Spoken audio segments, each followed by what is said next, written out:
José María Pemán, decía que cuando hay que consumar la maravilla de una nueva hazaña, los ángeles que están junto a su silla miran a Dios y piensan en España.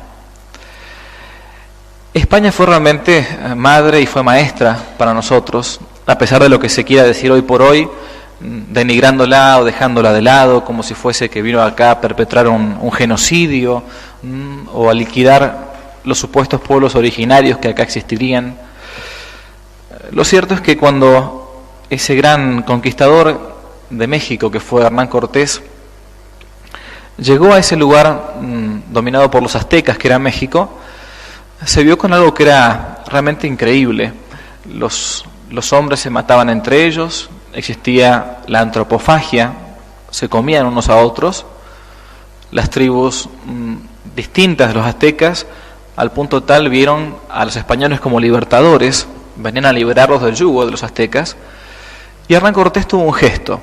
Dijo, acá sin duda tienen que venir evangelizadores, tienen que venir misioneros.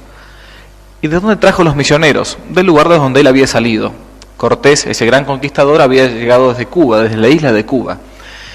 Y tuvo un gesto muy hermoso. Mandó a pedir los 12 misioneros más santos que estuviesen en la isla de Cuba. Y llegaron 12 franciscanos. Se los conoce como los 12 apóstoles en la historia de México. No los 12 apóstoles de Cristo, sino los 12 apóstoles ya del siglo XVI. Y cuando llegaron a México, estamos hablando del año 1514, Cortés estaba subido arriba de un caballo, con su armadura. Imagínense, para los aztecas, él era como una especie de dios o de semidios, un hombre que tenía armaduras, que tenía caballos. Acá en América no existía el caballo. Y lo tenían a Cortés como un hombre de los cielos. Y llegaron estos 12 pobres frailes franciscanos, descalzos, con su hábito todo roído, ellos muy flacos, demacrados por las penitencias. Y apenas llegan, Cortés tuvo un gesto. Dijo, ¿cómo les explico yo a estos indios de que estos frailes que vienen a evangelizar son más importantes que yo? Cortés se bajó del caballo, se arrodilló y besó la punta del hábito de uno de los franciscanos para mostrarles a los indios que estos eran hombres mucho más importantes que él. De ahí en adelante quedó en México tan grabado esto del respeto al sacerdote, que hasta el día de hoy, incluso cuando veamos ahora el ejemplo cristero, recién ahí uno puede entender cómo es que México hizo lo que hizo. La contrarrevolución cristera. Para ubicarnos simplemente en el mapa, México fue la perla de España, el país más querido por nuestra madre patria. Y México fue conquistado inicialmente desde el puerto de Veracruz, esto que está acá, al este, y a partir de ahí comenzó la expansión de España en México. Pero no fue evangelizado del mismo modo. La parte más católica de México, que es donde se va a dar justamente el alzamiento cristero, va a ser la parte central. México se divide en 3 grandes partes. El centro, donde está lo que se conoce como el DF, el Distrito Federal, la capital de México. El sur, más cercano a Estados Unidos, toda la parte más norteña de acá, antes era mexicana, fue robada por Estados Unidos a fines de 1800, y la parte del norte, está de aquí abajo, la península de Yucatán, donde están todas las playas hoy por hoy de Cancún, y donde van todos los argentinos a veranear por all inclusive, en la parte de abajo, ¿no?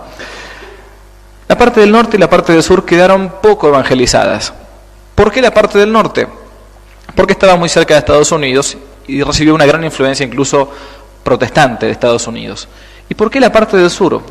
Acá lamentablemente hay que hablar mal de un sacerdote, obispo, que fue este personaje, Fray Bartolomé de las Casas, un sacerdote, un fraile, que llegó a ser obispo y que por un celo malentendido respecto de los indios, escribió un par de libros con falsedades, con mentiras, donde se exageraba los supuestos abusos que los españoles habían tenido con los indios. Por eso la parte del sur, que él era obispo de esa zona, de la península de Yucatán y compañía, fue poco evangelizada. Por eso es que la cristiada, el levantamiento cristero, se va a dar principalmente en el medio, en la zona central de México. Adelantándonos bastante en el tiempo, ya a partir del siglo XIX, 1800, va a aparecer este personaje, el indio Benito Juárez, presidente de México.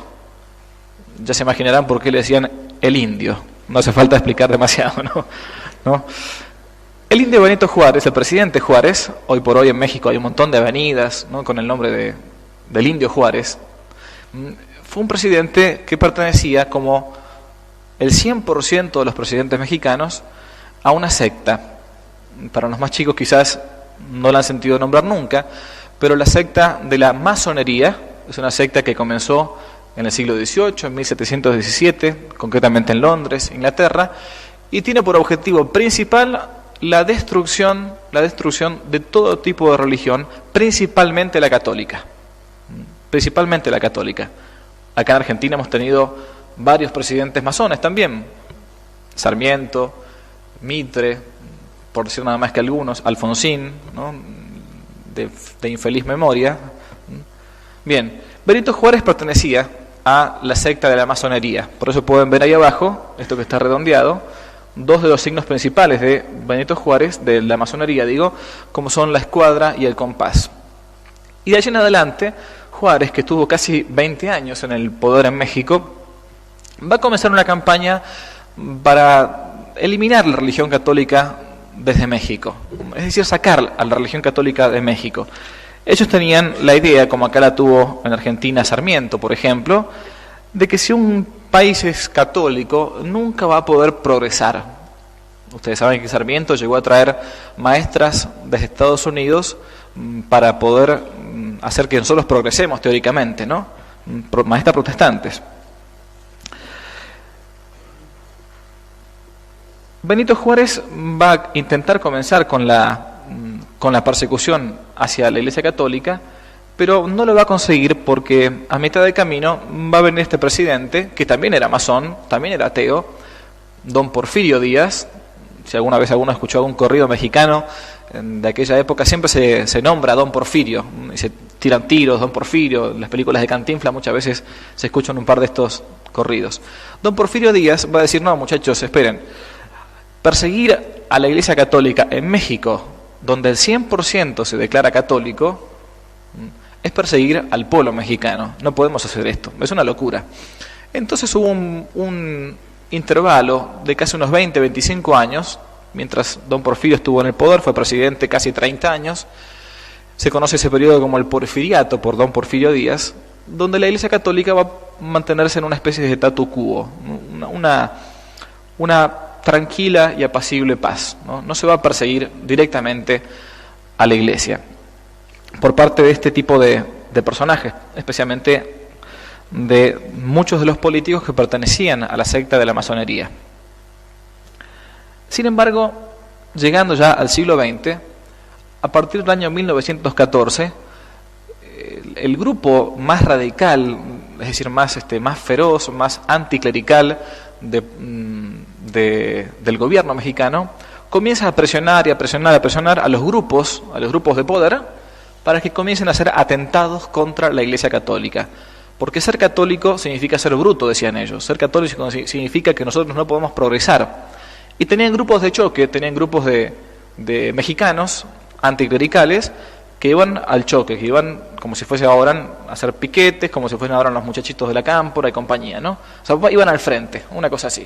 Bien, en 1914, este grupo de delincuentes, porque eran delincuentes, comete un atentado que fue la destrucción de un hermoso monumento a Cristo, que es este que está acá a la izquierda, que está en el cerro conocido como el Cerro del Cubilete. El Cerro del Cubilete es el que es un cerro muy hermoso que está en el medio de México, en la ciudad de Guanajuato, y es el centro geográfico de México. Si uno trazó con un compás todo México, ahí estaba esta hermosa imagen de Cristo hasta 1914.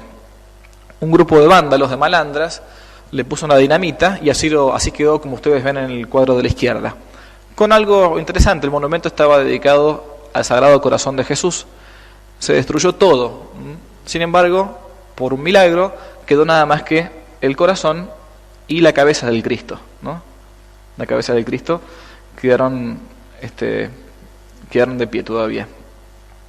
Con el tiempo después se va a reconstruir uno mucho más grande, en el Cerro del Cubilete, esta hermosa imagen que es un centro de peregrinación hasta el día de hoy en México.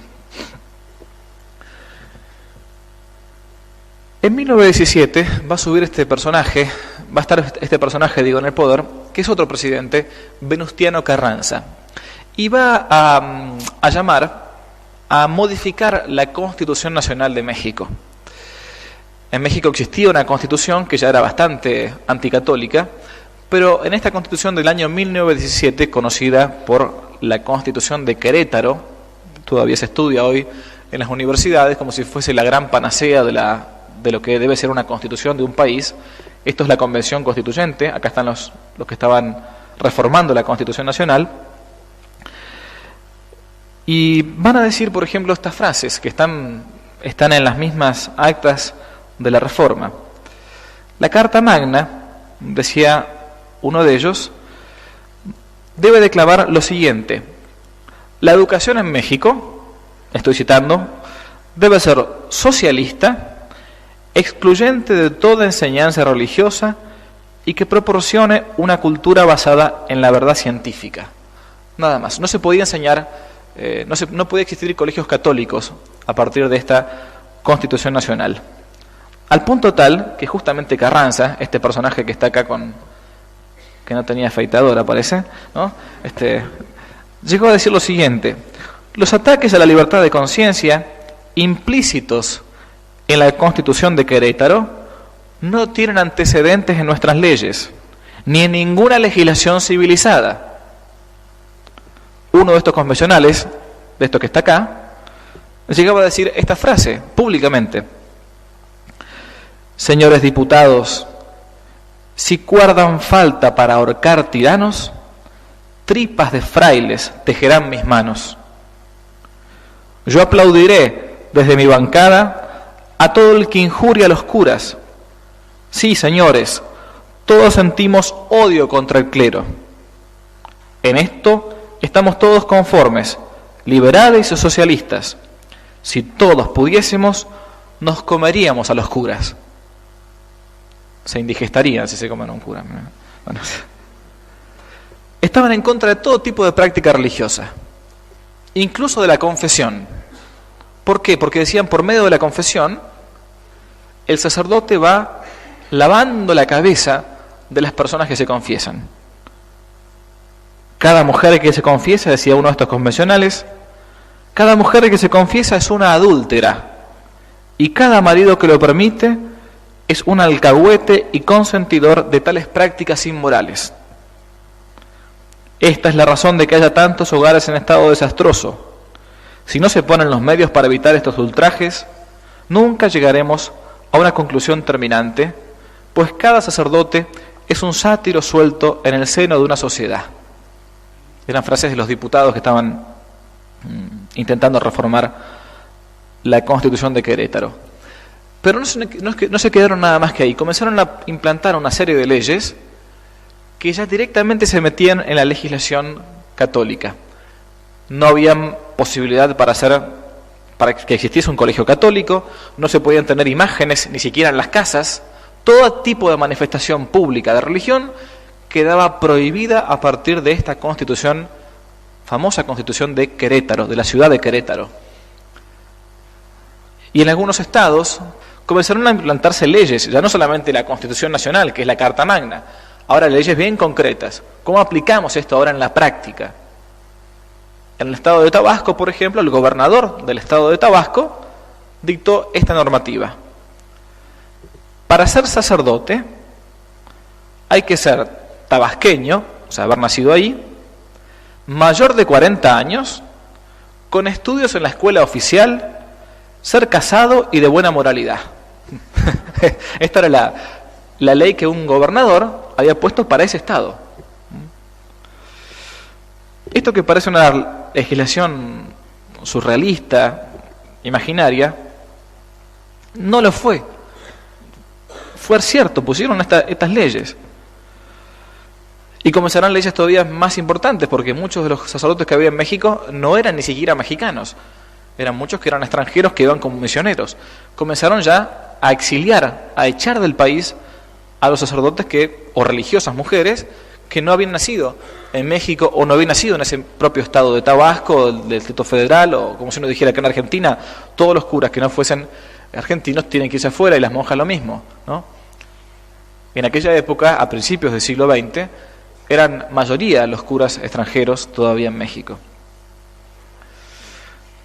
Siguieron los atentados, y un atentado muy famoso fue el que hicieron contra la misma imagen de la Virgen de Guadalupe. La Basílica de la Virgen de Guadalupe, que está en la capital de México, en el DF, fue atentada. Un hombre llevó un ramo de rosas, lo puso debajo del altar donde estaba la imagen de Nuestra Señora de Guadalupe y puso dinamita dentro del ramo de flores e hizo explotarla desde afuera. Milagrosamente se destrozó gran parte del templo. El cuadro de la Virgen quedó completamente firme como está hasta el día de hoy, y el Cristo que estaba puesto arriba del altar antes de la imagen, casi como defendiendo a su madre, quedó arqueado así como ustedes lo ven. Esta imagen se puede visitar todavía, está entrando hoy por hoy a la Virgen, a la Basílica de Guadalupe, a la Basílica Nueva. Bien, los atentados eran muchos, eran varios. Un nuevo presidente sube, Álvaro Obregón, que termina de radicalizar aún más las leyes que estaban implícitas en esta Constitución Nacional, y finalmente va a llegar este sujeto, Plutarco Elías Calles, un sujeto nefasto, patibulario, un hombre con un odio visceral a todo lo que fuese religión. También pertenecía a la masonería. Fíjense acá, son fotos, no es que uno esté inventando. Esta es una logia simbólica, usa una condecoración que le hacen a Calles, al Plutarco Elías Calles, que está acá en el medio. A ver si acá funciona esto, acá. Y todos con los signos de la masonería, como condecorándolo. Calles va a radicalizar aún más todavía, va a ir más al fondo. No puede haber religión cristiana, no puede haber religión católica, mejor dicho, en México. Cristiana sí puede haber, dice, pero tiene que ser una iglesia sometida al Estado, sometida a México, así como tienen, por ejemplo, hoy en China, en la China comunista, o en Rusia, los ortodoxos pertenecen de algún modo al Estado ruso, son como funcionarios. Tanto fue así que este Plutarco Elías Calles quiso inventarse una iglesia nacional y buscó a un sacerdote llamado el padre Pérez, un sacerdote católico, que estaba medio chiflado ya de por sí, y le dijo que él iba a ser el próximo papa de México. Lo nombró como papa y le dieron el título de patriarca, el patriarca Pérez, este que está acá.